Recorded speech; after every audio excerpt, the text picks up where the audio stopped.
Hello and welcome everyone. We are at the MG Pavilion at the Bharat Mobility Expo 2025 and they have unveiled not just one but two exciting vehicles, and the more exciting one is standing right behind me. I will quickly show you what these cars are about, show you the interior and some of the cool features that they get. So let's begin. So this is the MG Cyberster. It's a very sporty machine. It is electric, of course. It might look like an internal combustion engine powered car, but it is actually not. It's a convertible. You can see the roof just went up, and it also gets scissor doors which open in a very cool manner.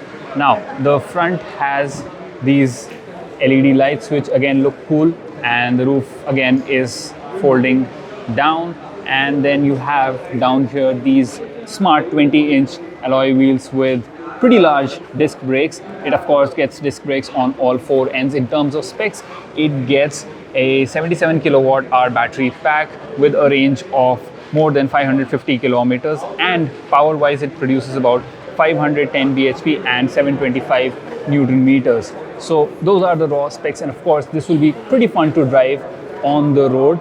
And if you admire these doors once again, I mean, they're just so cool. Let me get closer and show you what the interior of the car is like. Now to open the door of the Cyberster, you have to press this button right here. So once you press this button, the magic happens. The doors will start to open and you can then get out or inside the cabin. So I'll just get inside and give you a closer look of the displays over here. Now you use this button to then pull the door back in. Pretty neat. So you can see you get ambient lighting, you get these three screens. This one is a 7-inch unit, while this one is as well. And you have a main 10.25-inch unit over here. It supports Apple CarPlay, Android Auto, all those things you would expect from a car like this.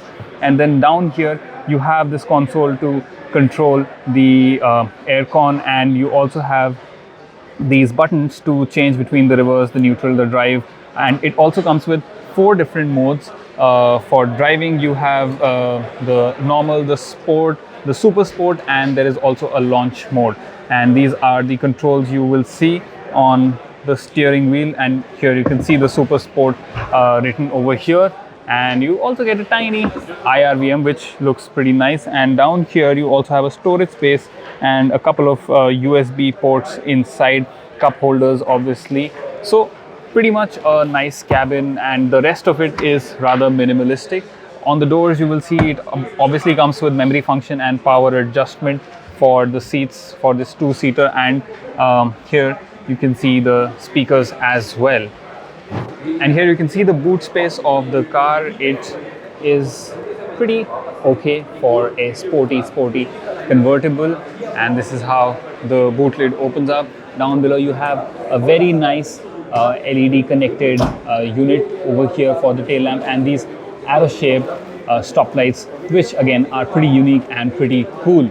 And this is the other vehicle that MG has showcased, the M9 electric MPV. It's a 7-seater, and you can see that it has a very sleek design. It is going to rival the Kia Carnival. It is that big, 5270 mm to be precise in length.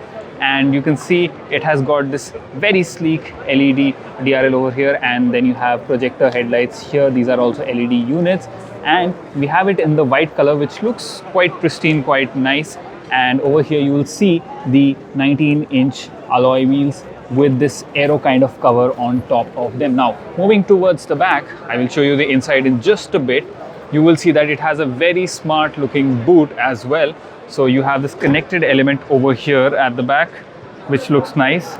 And now we get to the second row, and you get electric sliding doors at both ends. And once you get inside, you have these nice ottoman seats with a lot of support, a lot of cushioning.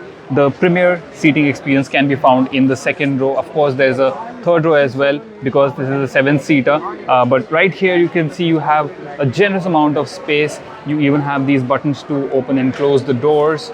And over here you will notice that this panel is actually a touch unit. So I can swipe it and use it to change the seating position. I can also go into the menu and set the AC controls and a few other things. Even the ambient lighting can be adjusted right from here. Then you will see that you also get this little table, which you can use to keep maybe your laptop or any food items that you might be having. The physical AC controls can also be found on the roof for the second row passengers, so you have plenty of places where you can change the temperature, and just from behind, this is what the entire dashboard at the front looks like. And here in the center you get this extra storage area, which probably you can just hide. So if you want to keep something secret, you can put it over there. This is just cosmetic, but this, yeah, you can open it. So pretty neat over there. And of course you have a large sunroof up above. And this is what the interior, the front row specifically, of the M9 looks like. You get these very nice and plush seats over here. This is what the door looks like from the inside. And if I just get in, you will see this large touchscreen. I think it's about 12.5 inches, and you get a smaller one over here as your driver display. You have this empty area over here for keeping your knickknacks. There's a lot of space in here, and even the armrest has a wireless charger, I suppose, and 2 cup holders, and some space over here to keep your knickknacks. And this is what it looks like from the driver's seat. You get this 2-spoke steering wheel with controls on it, and this is the display in proper view. It's a pretty basic looking unit, but it is a fully digital one. And this is the amount of boot space you have. We don't have an exact figure, but you can see there is a lot of space. The seats of the third row have been folded down right now. Let me try and pull it up. So this, okay, yep. Now with the seat up, this is how much space you have. You can see compared to over there versus there. So definitely a bit less space, but still it should be quite usable. The M9 gets a 90 kilowatt hour battery pack, and this should give you a range of about 550 kilometers on the WLTP cycle. The motor produces about 240 bhp, while the torque output sits at 350 Newton meters. So that should be enough to propel this massive MPV. So that was a quick look at the 2 MG vehicles present here at their pavilion. Which of these two are you more excited about, and what do you think the pricing will be? MG has said that the M9 especially will undercut the competition, so that would be rather interesting to see. If you like the content, make sure to like this video, comment down below if you have any questions, and subscribe to our channel if you have not done that already. I will see you again in the next one. Bye bye.